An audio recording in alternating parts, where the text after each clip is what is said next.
When you're a crafter like me, sometimes it's inevitable that you find yourself with a certain surplus of stock that you have collected.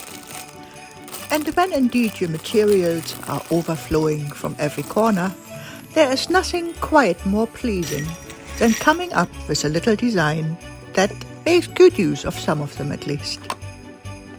It was, I believe, in this spirit that these little holly bells were born. Or was it when I discovered these little bells on Amazon and I really felt I needed to try them out? Anyway, apart from the bells, everything else was really already hiding in some cupboard or drawer somewhere. And the basic assembly came together quite easily. I just used some gardener's twine and some green hand-felted red felt that I had lying around from another project, cut into the shape of two holly leaves stuck together. So I knotted the bell in the middle of a string that was about 60 centimeter, and then started assembling the leaves and the little pre-felted hearts that I had lying around, and then used a bit of wire to pull through the string, which can be a bit tricky, but this worked quite well. You might need pliers for that because it can be a little bit tough to pull through.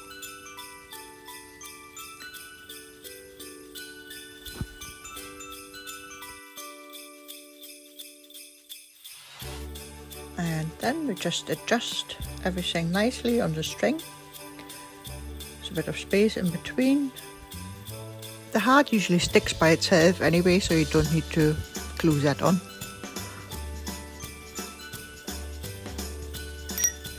Little jingle test.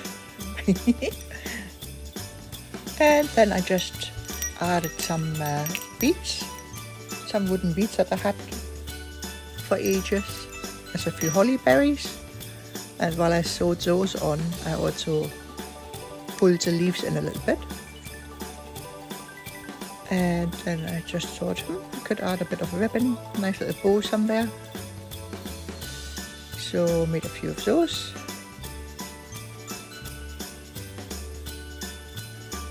Little bow making technique there I learned on YouTube. So handy, YouTube. And there we have it already.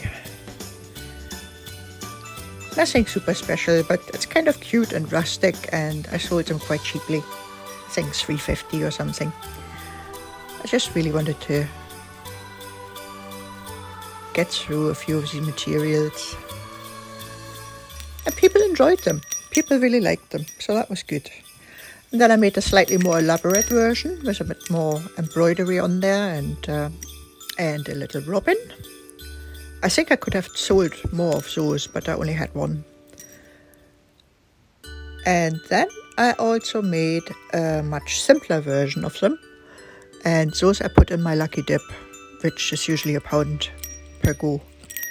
And the kids absolutely loved these little bells, which is what I thought in the beginning, so I was delighted that my intuition was right, and everybody had a great time.